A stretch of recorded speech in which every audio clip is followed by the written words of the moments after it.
Good afternoon, everyone. I want to say good afternoon to everyone.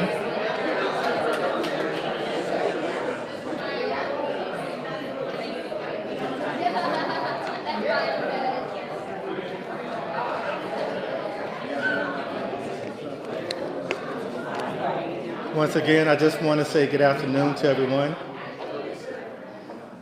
As you all come in and take your seats, we do have a few more seats here in the front of our chapel. On behalf of the Paciello Pooch family, on behalf of the Ted Dickey Funeral Home, we want to thank you all for being here this afternoon to help celebrate his life. Looks like somebody's all ready to get us started. And on behalf of his daughter Delaney, she appreciates all of you all being here. My name is Jason Evans. I've been the one working with the family, getting everything organized. So I'm going to get out the way very quickly so that you all can share stories about Pooch. But I just want to let you all know that the following individuals will be coming forward to just share their memories of Tom. Tony Long will be first, then Kurt Anstadt, then Kat Anstadt, Jackson Anstadt, and Jacob Anstadt. So please forgive me if I mispronounced that last name. I got a thumbs up, thank you. And then lastly, his daughter, Delaney Minnick, will come and share her memories of her father. And then after that, I'll come back forward, but take your time this afternoon, share. As I tell all of my families that I serve, this is your place, this is your safe space. There are no rules here, so just feel free to share your memories, laugh, cry. This is your safe place. So again, welcome to our place. And again, Tony, please come forward. Thank you.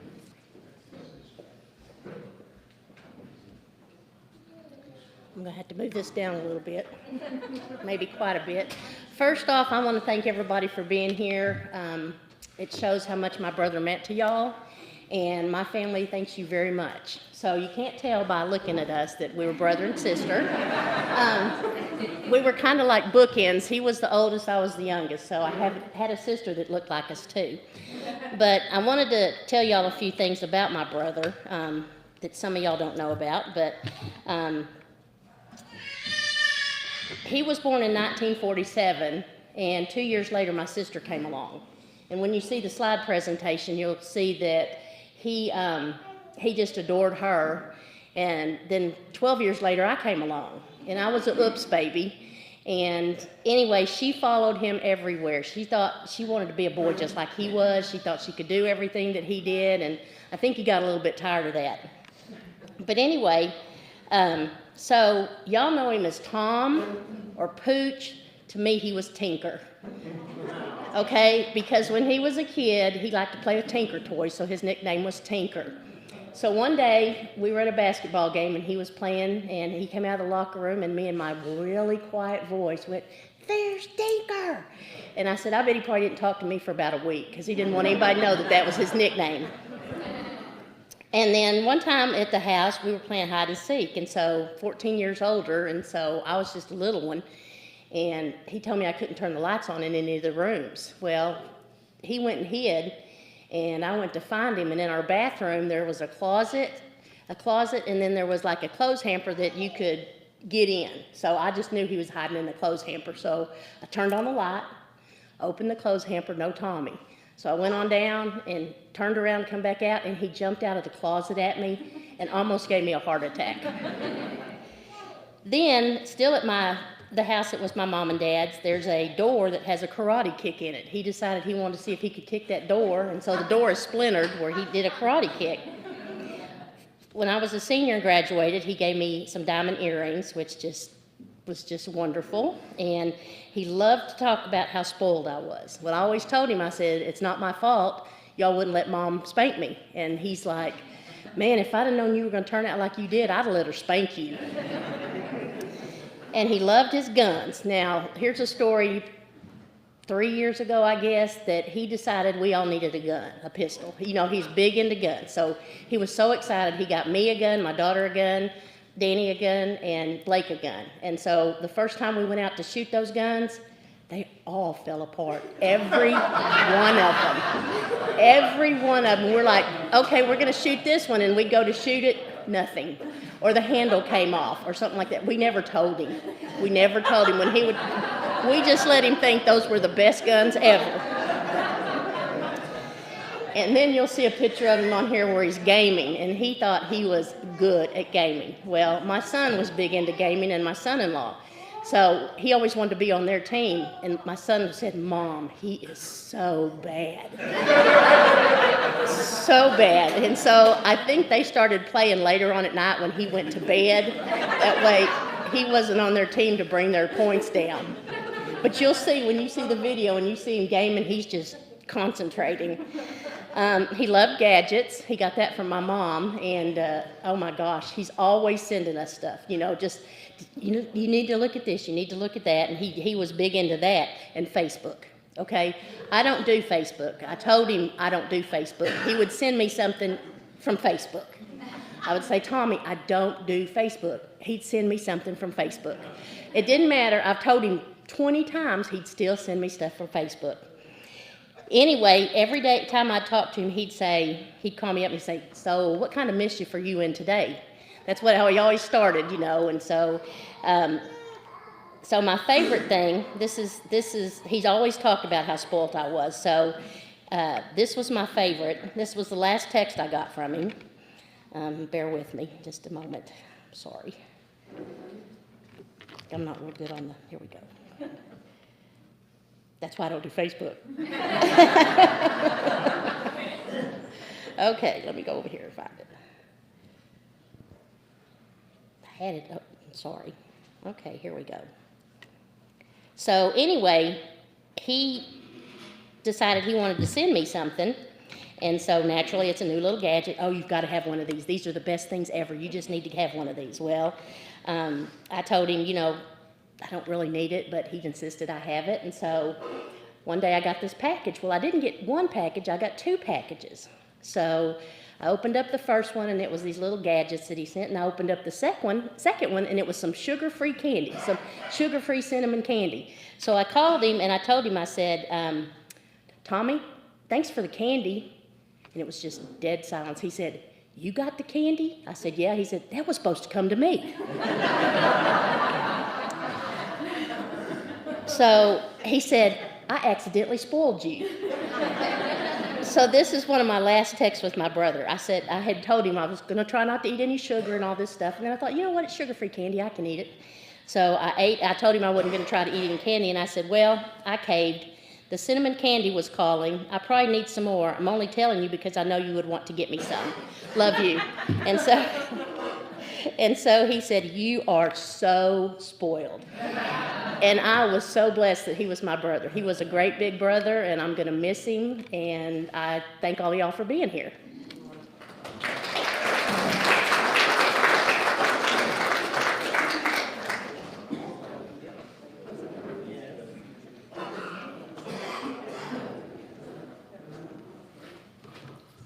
Hi, my name's Kurt Ansted, for those of you who don't know me. I've known Tom since, gosh, I guess we met in 2004. He came to work for my company, or company I worked for. And we just immediately kind of hit it off and became friends. And gosh, fishing trips and hunting trips and all those things that we did together and the jokes we'd pull on each other. I got a couple stories that we were down in Florida working one time. And I'd fly home on Fridays. I was down there between Monday and Friday. So every Friday I'd take the last flight, and every Monday I'd take the first flight. And Tom would come home about every 2 or 3 months to do his laundry and personal stuff. And he carried this bag that was, you could put a body in it. I don't know what he put in that thing, but it weighed a ton. And so I went and picked him up, and we're going out there. We're out at DFW, and we're walking in from the parking garage up the escalators. And this bag weighed about 100 pounds. And I go up the escalator, and Tom's behind me. And I look back, and all of a sudden, that bag caught and drug him off the escalator. He bounced off the bag, sitting down, and he fell beside it and rolled back on the floor, but his butt was where the step of the elevator would come in. And it would just hit him, and it just kept hitting him in the butt. and he's trying to turn around on his side and push his feet to get rolled over there. And I was trying to go down to help him, and I was laughing so hard. I shouldn't have. I was a bad friend, but it was a lot of fun. But I got another fall story I got to tell you too. We were up in Colorado working, had a project going up there. Tom was running for us, and my family has a cabin in Colorado, and so they were up there. My family was up for the week, and I was up there, and Tom come up to visit us. And so we had dinner that night, and then what we do for entertainment up there is we'll shoot clay pigeons out of the front yard because nobody's around us, it's out in the middle of the forest. So Tom's job, because he'd had about 4 scotches, was to cock to the blue rock thrower, the clay pigeon, the thrower. And so anyway, he was sitting in this chair, and he's pull it when the kids say pull. So he was cocking that thing, and somehow he lost his balance and let go of the thrower, but it was the slowest fall I ever saw, and he hit and he rolled down the hill, and Tom was such a klutz, it was funny as heck. But I'm gonna miss all those trips and short sheeting his mattress up in hunting camp and him doing it to me, and he was a great friend. I don't think I've ever met anybody as giving or loving, or he was always so thoughtful for everybody. Always sending my wife something, my family something. We'd always find some package on the porch, or a flashlight, or pocket knife in my truck. But I got to say, and I've known a lot of people, a lot of great people, and I got to tell you, I think Tom's probably he's a good man, but probably the best human being I ever met. And I'm going to miss him.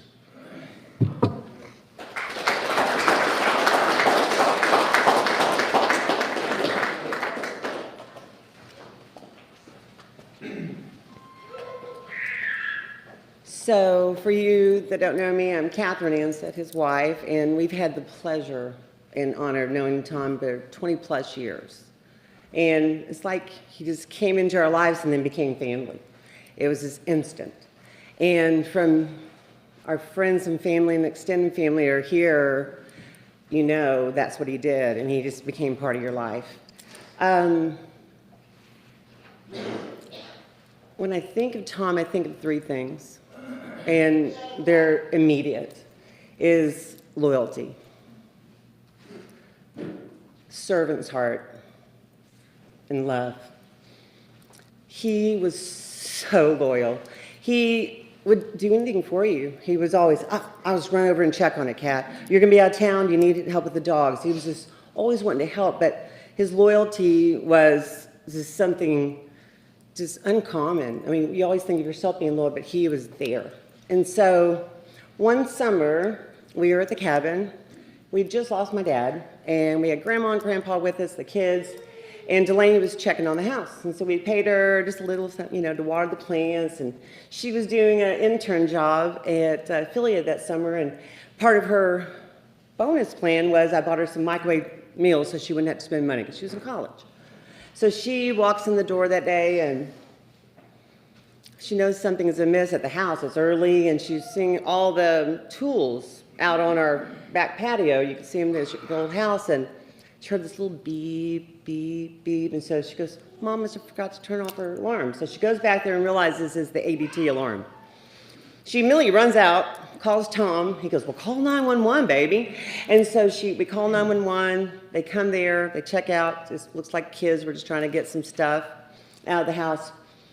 But Tom was so loyal, he had to let Kurt and us know. So he helped board up the back door where they kicked him through the garage, and he remembered that we had put a roof on about 3 months before on the cabin.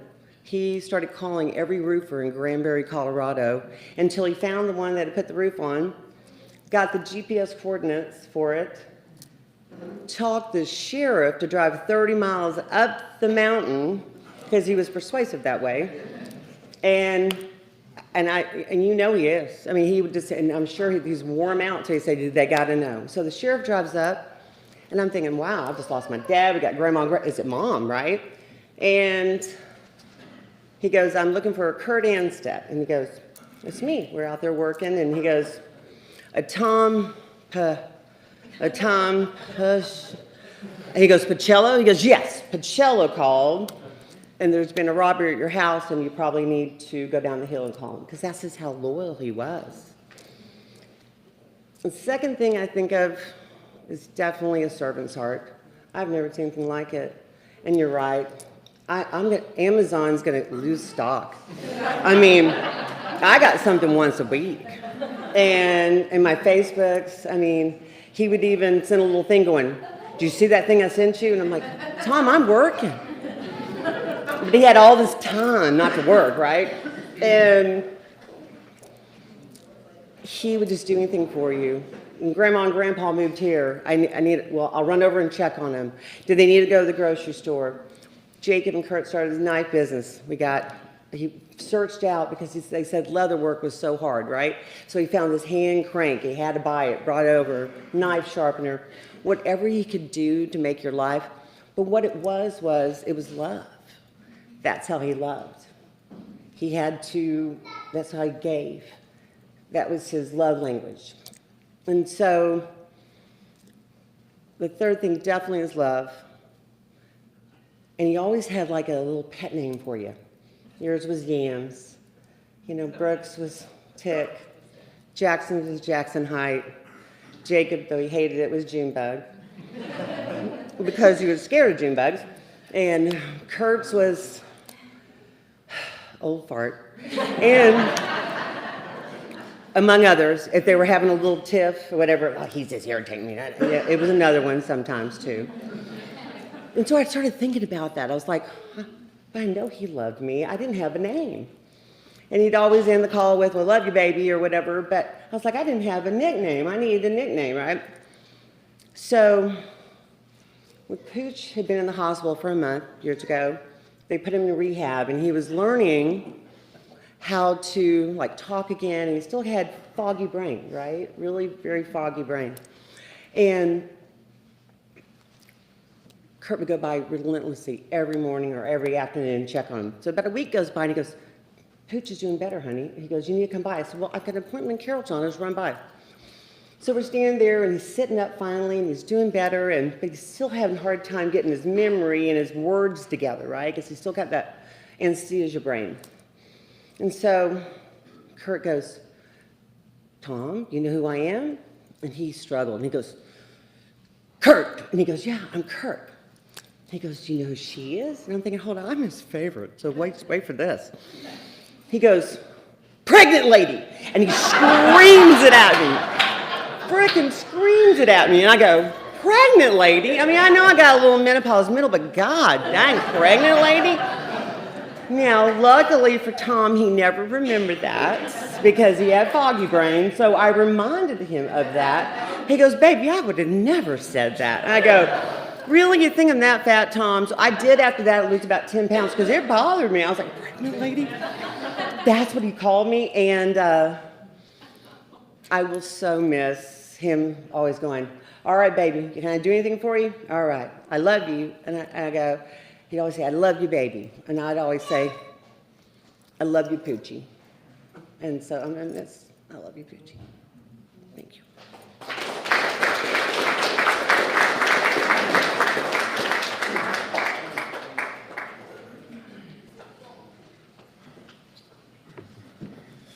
Whoa, okay. How's it going? I'm Jackson Heights, as he called me. I never understood that either.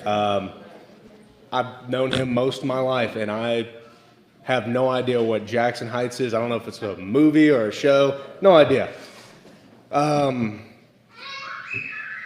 Pooch meant a lot to me. I remember when I was a kid, he'd come and babysit for us, and we'd go and play gunslinger. I was like 6 years old, and he'd get a gun belt, which I don't know how one of my little gun belts fit on him because Pooch was a very round man. But he did, and he'd always be Doc Holliday, and I'd be Wyatt Earp, and we'd go sit down the hall and draw. And I'll tell you what, you wouldn't expect this from this man, but he was pretty quick on the draw. Pooch was a special guy. Pooch taught me how to drive stick. Pooch taught me how to drive in the snow, taught me how to fish. When I was in the Marine Corps, I only came home once a year, maybe. And when I first got to Camp Lejeune, when I hit the fleet, my first care package I ever got was from Pooch. It was a box about this big. I'm not joking. It weighed probably about 50 pounds. And it was filled to the brim with hot sauce, salsa, and a six-pack. I'll never forget this. I didn't know they sold this. A six-pack of spicy ketchup. He was the most thoughtful guy I've ever met. I still probably have 30 flashlights in my truck. Over my lifetime, I think he's given me about 15 Leatherman. I lost every one of those in the Marine Corps. One of them in a porta potty.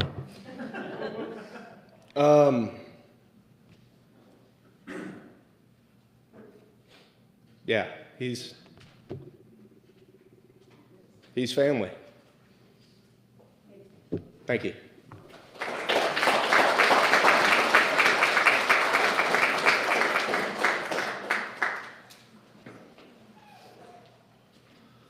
How's it going, everyone? For those of you who don't know me, I'm Jacob Anstedt. So, gonna kind of piggyback off of that. Man, Pooch, I mean, he was everywhere when I was a kid. Every birthday, graduation, didn't matter what it was, he was there. When I got into knife making with my dad when I was 15, kind of as a hobby, he was the first person to be, I mean, besides my folks, my biggest supporter. It didn't matter if it was, he had bought my first knife sharpener, leather strops, sewing machine. I mean, like you said, every package you could think of hit that doorstep. He was thinking of me and my folks. I mean, he taught me how to fish, how to, bait and cast a line.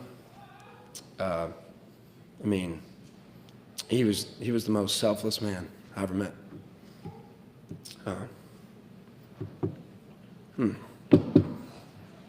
Thank you. Appreciate it.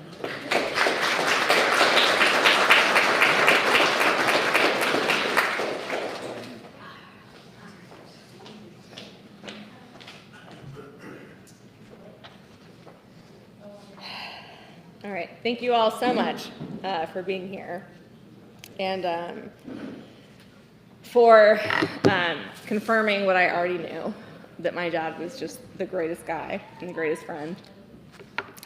I'm gonna try not to cry. I'm gonna fail, but here we go. Today I stand here with a heart that feels impossibly full and impossibly broken at the same time. I'm not even sure where to start, if I'm being honest, because I could literally stand up here all day long and talk about my dad. And if he were here, he, in knowing my verbose nature, would be quick to tell me to land the plane, Delaney. So I apologize in advance to all of you, as much to his chagrin, this will be long. My dad was many things: a father, a guide, a protector, an incredible brother, uncle, grandpa, and friend. But to me, he was my constant. He was my absolute hero for every second of my 36 years on this earth. The one who made the world feel safer just by being in it. The one whose presence meant I could be brave because I knew I was never alone. Anyone who knows me at all knows I've been a daddy's girl through and through since the day I was born. He was truly my hero and the kindest, most selfless person I've ever known in my life. There is not a word that exists in the human lexicon that could possibly express the depth of love and adoration I had and continue to have for my dad. He taught me how to tie my shoes, ride a bike, drive a car, change a tire, and pretty much every other life skill you could possibly imagine. But the greatest thing he taught me by far was the importance of being a good person, even when nobody was watching.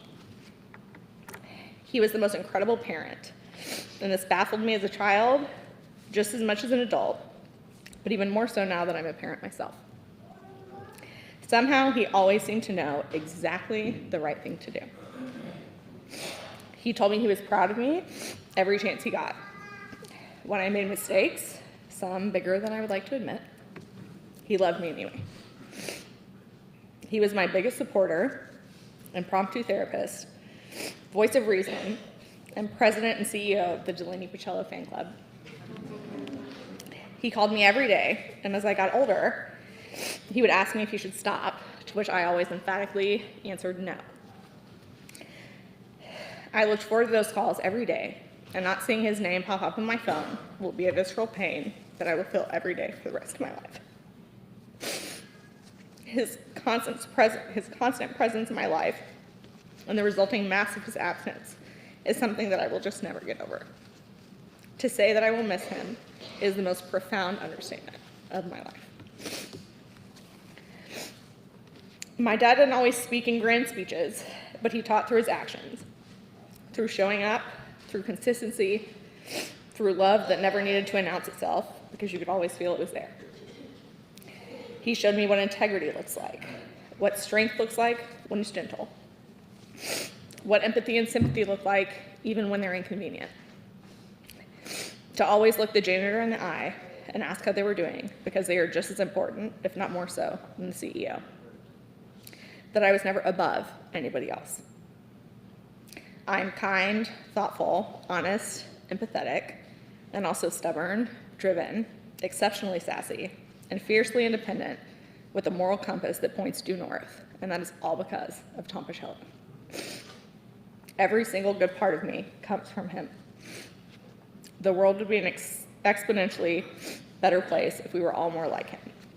Of that, I am absolutely sure. He taught me how to stand up for myself, even when my voice shook. He taught me how to stand up for other people, even if I had to stand alone. He taught me that hard work matters, that kindness matters the most, and that the people you love are something you protect with your whole heart. Some of the most important lessons I learned from him were never spoken aloud. I learned them from watching the way he lived and through the acts of kindness he was known for.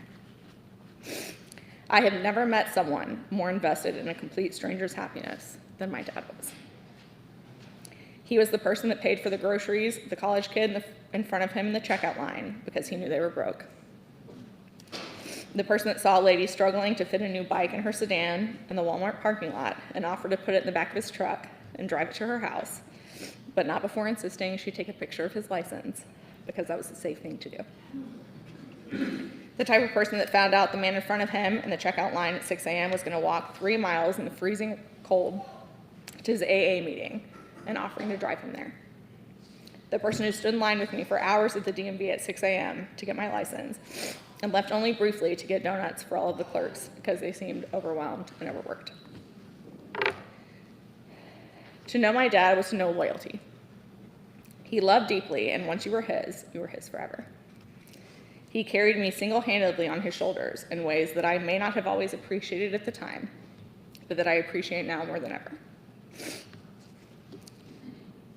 In January of 2025, I got pregnant with our son and named him Brooks Thomas after my dad. My dad was happy, of course, to find out he was becoming a grandpa. But when he held my son for the first time, it was over. He was absolutely in love with that baby. He told me he felt like it was his job to help me with Brooks since my mom couldn't be here. And he came over almost every single day. He absolutely insisted that I go run errands or just have Delaney time where I could sleep, take a bath, binge my favorite shows, and just have time to myself. All while he fed my son, changed him, played with him, let him sleep on his chest, massaged his feet, which he insisted a 2-month-old could appreciate, and read him books. And let me tell you, that baby brought him more joy than just about anything in the world. He kept telling me, I just can't believe how I feel about him, which is funny because it didn't surprise me at all. He lit up around our son, and singing with Brooks was truly one of the greatest joys of my life. He loved his contact naps with Brooks, even though it meant he was planted on the couch with a baby on his chest, sleeping for hours and unable to move. He nicknamed him Tick because he said he just sucks the love all right out of you. I am endlessly thankful I got to see them together all the times that I did.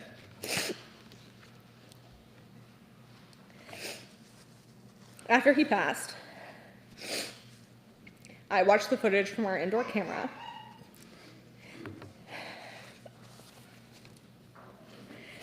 And the very last thing my dad did before he laid back and took his parting breath was to look over at my son and make sure he was safe. The only thing he loved more than that baby was me. The only thing I loved more than him was my son. I remember asking him when I was around 5 years old if he loved me or his parents more, because my brain couldn't comprehend loving anyone more than I loved my dad. Without hesitation, he said, you. And even until recently, September 19th of 2025, when my son was born specifically, I couldn't fathom loving anyone more than I loved my dad. He asked me a few weeks ago if I loved him or Brooks more. And I said Brooks, to which he proudly replied, damn right, with a smile on his face. I'm convinced there is not a better father or grandfather that has ever walked the face of this planet. And it hurts the deepest part of my soul that my son will grow up without his grandpa, that he won't know the man that I admired more than anyone. What I do know for sure is that Alex and I will make sure that he always knows how much his grandpa loved him, how much pure joy he brought my dad, and how lucky he is to be the grandson of the greatest man that I've ever known.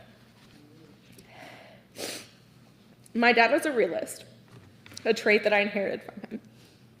He viewed death as another part of life and knew it would come for us all someday, whenever it happened to be our time to go. My dad had me later in life at 42, and for as long as I can remember, I have been terrified of losing him.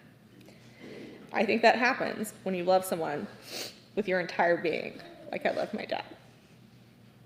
The thought of losing them just seems unsurvivable. Even in this very second, the thought of the Earth continuing to orbit seems absolutely impossible. But I can hear him so vividly, telling me, that's just a part of life, baby. I know exactly what he would say to me right now. He would tell me to be sad and then move on. That he had a great and happy life, and that I was the best part of that life. And he would tell me to be strong for my son.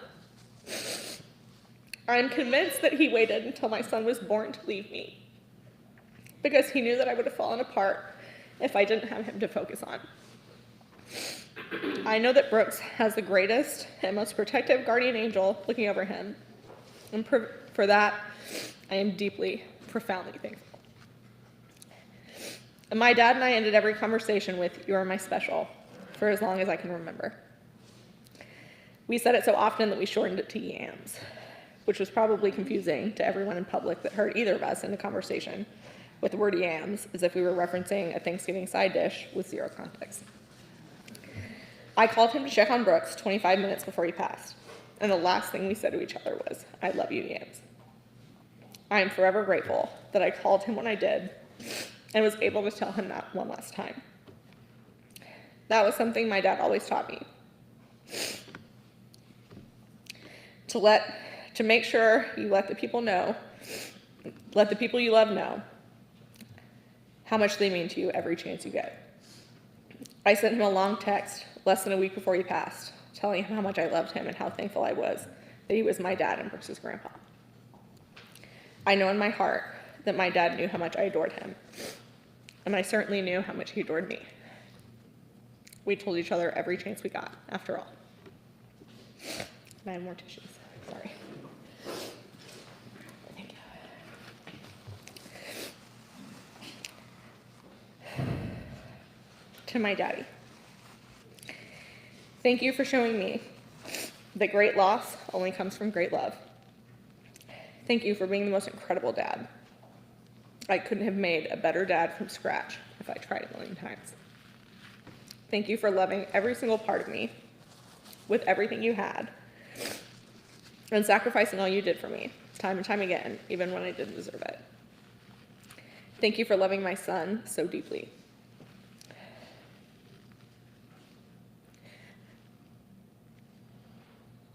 I love you more than I could ever possibly put into words, and I will miss you for the rest of my life.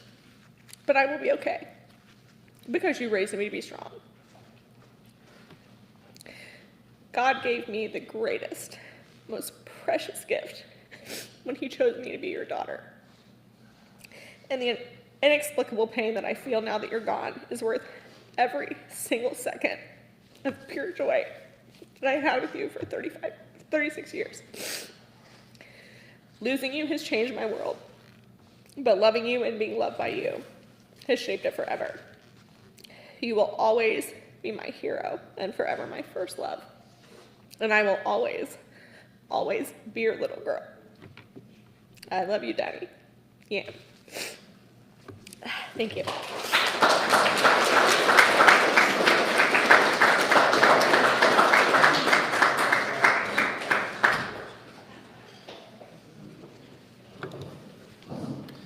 Again, I want to thank you all, especially all of those who shared. I know that was not an easy task today, but I heard a lot of laughter and tears in the background. To those of you all who came, again, this does conclude our chapel services for Mr. Pooch. There's a reception which all of you all are invited to. Our reception will take place on the right side of my funeral home. So if you walk out of our chapel through that door in the back and make a right and cross the entrance, we have a reception prepared for you all, where you as family and friends can share more stories about your loved one. The video will be playing. You guys are more than welcome to come back here and fellowship and dine with one another. Again, thank you all for allowing us to be here for the family. God bless you and have a blessed day. Thank you. You are dismissed.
celebrate